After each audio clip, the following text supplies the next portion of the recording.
el alma de la nación. Fue entonces la campaña vasconcelista, sobre la cual tendió oscuros velos la historiografía oficial, uno de los grandes acontecimientos en el relato de la historia mexicana del siglo XX. Si hay eso que los sociólogos antiguos llamaban el alma colectiva, no cabe duda de que el alma de México vibró cuando José Vasconcelos postuló su candidatura a la presidencia de la República. Los llamados revolucionarios se habían apoderado de la nación. Los más de ellos ni siquiera eran revolucionarios. Entre ellos no estaba ya ninguno de quienes defendieron el ideal democrático de Madero. El concepto de revolución había sido de tal manera deformado, envilecido, que esa revolución no era ya más que una palabra que al paso de los años desaparecería, como desapareció ya, del lenguaje de los detentadores del poder. La vida pública mexicana era una gigantesca corrupción, la política un simple negocio de poderosos. Una camarilla se adueñó de México y sus integrantes se lo repartían como bandoleros que después de un asalto se distribuyen el botín.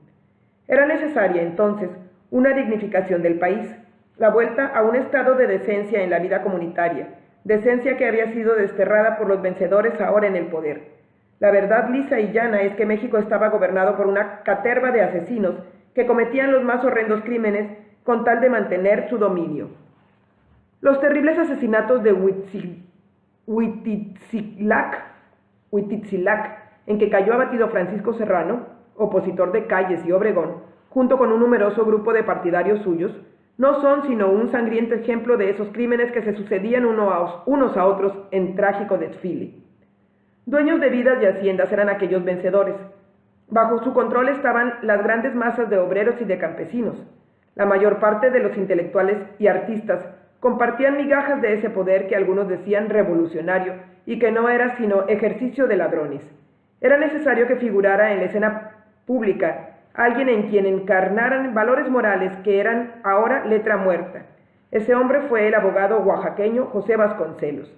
Hombre contradictorio, apasionado lo mismo en carne que en espíritu, Vasconcelos representaba un principio ético que, paradójicamente, llegó a ser verdaderamente revolucionario, porque en efecto fue toda una revolución tratar de implantar las normas de la moral ahí donde toda inmoralidad tenía su asiento. Lo que los revolucionarios habían hecho fue volver a los tiempos más degradados del porfiriato, pues implantaron una dictadura semejante a la de don Porfirio y aún peor.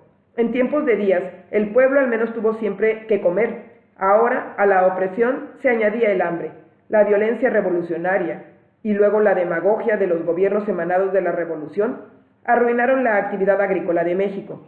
El país era una ruina desolada. Debía hacerse un intento para acabar con la dominación de aquellos nuevos porfiristas.